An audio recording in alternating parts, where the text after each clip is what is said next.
Provision of child marriage act 2006, जिसमें female के 18 साल की शादी कर दी गई थी और मेल एज किया गया था और मेल के 21 साल। सो ये कुछ एक्शंस लिए गए थे और बताती हूँ। Conditional cash 11 Orissa government base पे काम की।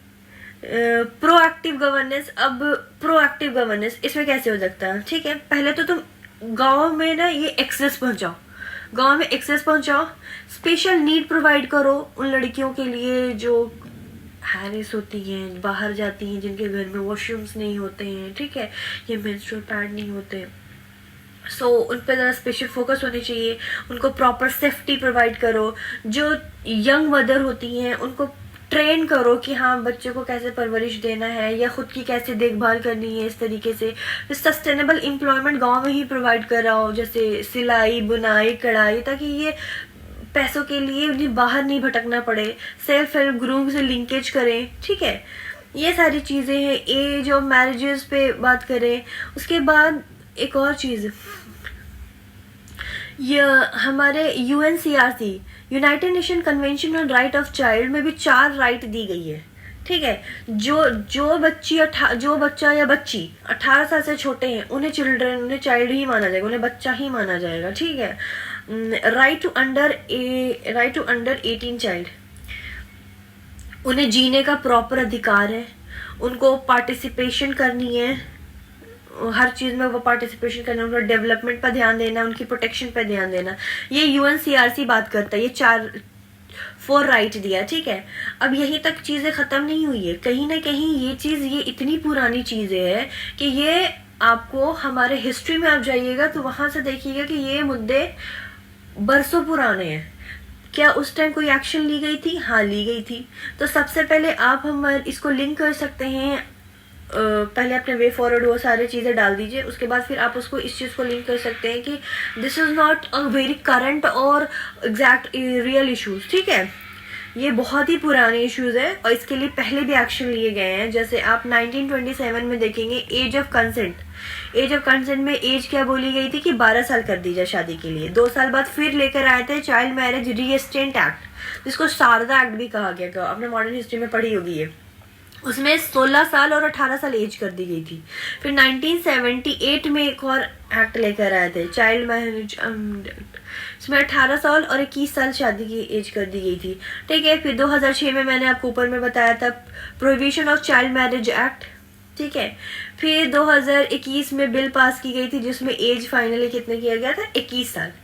तो अगर ये चीज़ किसी को पता चली तो पनिशमेंट किसे मिलेगी? माता पिता को सबसे पहले मिलेगी, क्योंकि इनको ही बहुत ज़्यादा या तो मजबूरी है इनके साथ या तो फिर इनको शौक है कराने का।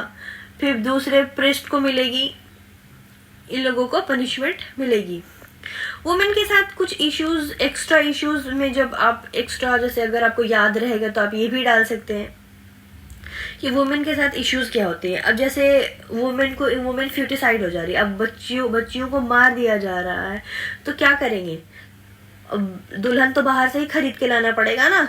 तो missing women lead to a bride price, इसमें दुल्हे राजा जो है वो पैसे देंगे और फिर वो दुल्हन को खरीद के लाएंगे। तो ये फीमेल फ्यूटिसाइड के साथ होता है। इसका एक एग्जांपल डाल सकते हैं कि Haryana is buying bride from Bihar. दूसरा, वुमेन इन्फेंटिलाइजेशन, वुमेन को बच्चों की तरह ट्रीट करना, उनको अपॉर्चुनिटी से दूर रखना, कंसिडरिंग एज अ चाइल्ड, नहीं तो छोटी है, ये है, वो है।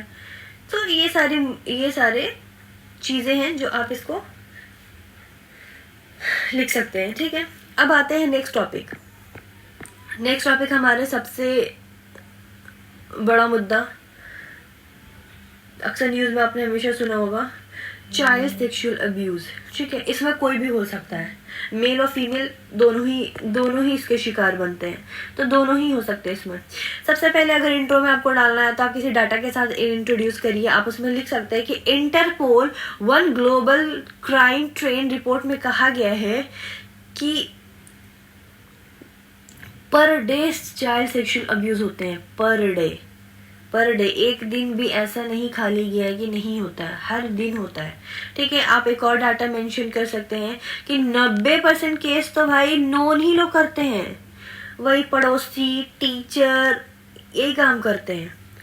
ठीक है, इसमें अब हमने सबसे पहले देखेंगे कि अब ये होता क्यों।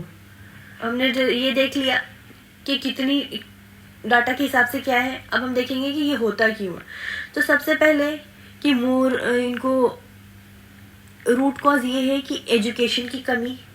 ठीक है, sex and adolescence content education स्कूलों में नहीं पढ़ाई जाती है। मैं अपना एक एक्सपीरियंस शेयर करना चाहती हूँ। मैं जब अपने क्लास 8-9 में थी, तो जब ये थोड़ा बहुत यह टॉपिक आने लगे बुक में, even though our school was girl school, still my teacher has said कि ये जो टॉपिक है ना, ये खुद से पढ़ लेना। अरे मुझे क्या पता कि इस टॉपिक में क्या है। ठीक है, तो नहीं, खुद से पढ़ लेना, ये चैप्टर खुद से पढ़ लेना। ओके, ये चीज़ें हर जगह होती होगी कहीं ना कहीं। ठीक है, डिसफंक्शन फैमिलीज स्कूलों में नहीं पढ़ाई जाती कि गुड टच क्या है, बैड टच क्या है। ठीक है, डिसफंक्शन फैमिलीज, जो थोड़े गरीब घर होते हैं, टूटे फूटे घर होते हैं, वहाँ अक्सर देखा गया कि ये चीज़ें ज़्यादा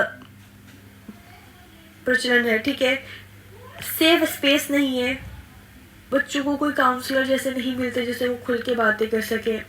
स्टिग्मा अराउंड इट, फैमिली खुद कहती कि अच्छा जैसे छोटी सी बच्ची के साथ अगर कुछ हुआ रो आकर अपनी माँ को बताती है, तो वो क्या कहते हैं, चुप रहे, नहीं कोई सुन लेगा तो क्या सोचेगा, तो वो अपनी फैमिली की इज्जत के लिए चुप रहते हैं।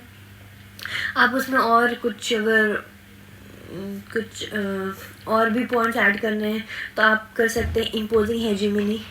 अब जैसे पुअर इम्बैलेंस, अमीरी गरीबी, तो जो अक्सर जो छोटी बच्चियां होती हैं जो अपने माँ बाप के साथ काम पे जाती हैं, या छोटे बच्चे काम पे जाते हैं, तो वो ज़्यादा वल्नरेबल होते हैं, उनके साथ थोड़े ज़्यादा प्रॉब्लम देखी जाती है एज़ कम्पेयर टू अमीर बच्चे। ठीक है, उसके बाद ब्रोकन विंडो थ्योरी, ये सब आप अगर वर्ड डालेंगे, आप एग्जामिनर दिखाएगा ब्रोकन विंडो थ्योरी है, imposing hegemony, so this word will ना कैन अट्रैक्ट योर आंसर।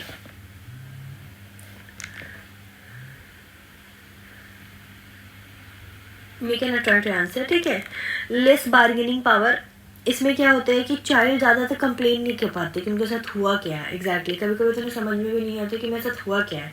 सो ज़्यादातर ये कौन बच्चे होते हैं जो ये चीज़ फेल मतलब उनके साथ ये चीज़ होती है, वो होते हैं ऑर्फन चिल्ड्रन। उसके बाद सबसे बड़ी प्रॉब्लम स्टिग्माइजेशन, अगर किसी लड़की के साथ कुछ गलत भी होता है तो उसको जो समाज वाले अगल बगल वाली जो आंटियां होती है ना, वो उसी को जज करते, कहीं ना कहीं इसकी ही गलती होगी, इसने ही फंसाया होगा। सही है, तो ये उन्हें जज करने लगते हैं। अब कहते हैं ना कहीं ना कहीं अब ये मस्त प्रॉब्लम आया, इसके सोल्यूशन भी आए होंगे। तो पोस्को एक्ट आया, protection of child from sexual offences 2012। ये कहता है पेनल प्रोविजन 10 से 20 साल की तुम्हें सजा तो जरूर होगी, और बर्दाश्त तो जीरो टॉलरेंस नहीं किया जाएगा इसमें, बिल्कुल भी नहीं। जेंडर न्यूट्रल है, चाहे लड़का हो लड़की, सबके लिए सेम सजा।